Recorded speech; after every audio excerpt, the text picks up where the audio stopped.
Hello everyone, welcome to my channel Anupa chemistry. तो हम most repeated questions जो है उनके बारे में डिस्कस करने जा रहे हैं जो अपकमिंग नीट एग्ज़ाम में आपके आने की संभावना है। ठीक है, तो मैं आपको ये बताना चाह रही हूँ कि एग्ज़ाम में आपके क्वेश्चन जो आएंगे वो एज इट इज़ नहीं आएंगे, बट कॉन्सेप्ट वही होगा। जैसे पर ईयर अगर आपसे हाइब्रिडाइजेशन का क्वेश्चन पूछा जाता है तो हाइब्रिडाइजेशन का क्वेश्चन आपसे इस बार भी पूछा जाएगा। इस तरह से आपके एग्ज़ाम में क्वेश्चन रिपीट होते हैं, तो उसके अकॉर्डिंग हमको क्वेश्चंस की प्रैक्टिस करनी है। तो चलिए देखते हैं हाइब्रिडाइजेशन के कॉन्सेप्ट पे किस तरह का क्वेश्चन हमको अपकमिंग एग्जाम में पूछा जा सकता है। देखिए, जैसे ये क्वेश्चन है, BF3 is a planar and an electron deficient compound. Clear है, इस तरह के रीजनिंग क्वेश्चन भी हमको पूछे जाते हैं। मतलब बोरोन ट्राइफ्लोराइड जो है वो प्लेनर है और एक इलेक्ट्रॉन डेफिशिएंट कंपाउंड है। हम सब जानते हैं ये एक लेविस एसिड है। Hybridisation and number of electrons around the central atom respectively are.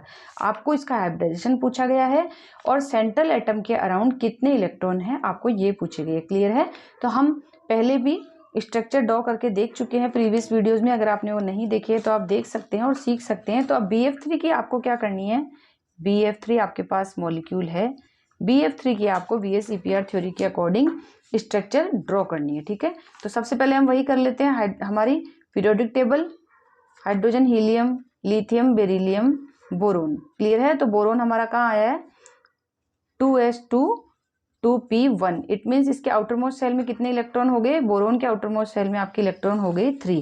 Clear है, तो बोरोन के आउटर मोस्ट सेल में आपके इलेक्ट्रॉन हो गए 3 और 3 फ्लोरीन से इसने बॉन्ड बना रखा है, तो 3 फ्लोरीन से ये 3 बॉन्ड बनाने का। क्लियर है, इसको आप इस तरह से भी देख सकते हैं या फिर इस तरह से लिख सकते हैं। ये बोरोन है, इसके पास ये 3 इलेक्ट्रॉन है, आउटर मोस्ट सेल में 3 इलेक्ट्रॉन से ये फ्लोरीन से बॉन्ड बनाएगा, तो ये इसने बॉन्ड बना लिया। ठीक है, अब इसमें हम हाइब्रिडाइजेशन देखेंगे। तो हाइब्रिडाइजेशन के लिए क्या होता है, total electron pair, total electron pair, या फिर आप देखोगे total sigma bond plus total lone pair of electron. ठीक है, यही दोनों फॉर्मूले हम लगाते हैं। तो आप टोटल इलेक्ट्रॉन पेयर मान लीजिए या फिर sigma bond and lone pair मान लीजिए। तो 1 2 3 इसके पास सिग्मा बॉन्ड है, या फिर आप ऐसे बोल दीजिए कि 3 इलेक्ट्रॉन पेयर है, क्योंकि एक बॉन्ड के अंदर 2 इलेक्ट्रॉन का हमारे पास पेयर है। क्लियर है, तो इस तरह से हमारे पास कितने हो जाएंगे यहाँ पे, इस तरह से हमारे पास में 3 बॉन्ड हो जाएंगे या फिर 3 इलेक्ट्रॉन पेयर हो जाएंगे। तो इसका हाइब्रिडाइजेशन हमारा क्या निकल के आएगा, 3 के लिए हमारा हाइब्रिडाइजेशन आता है sp2। क्लियर है, अब देखिए इसको दूसरी चीज इसने हमने क्वेश्चन में पूछी है कि number of electrons around the central atom. ये हमारा सेंट्रल एटम है, इसके अराउंड कितने इलेक्ट्रॉन है। ठीक है, तो हम काउंट करेंगे।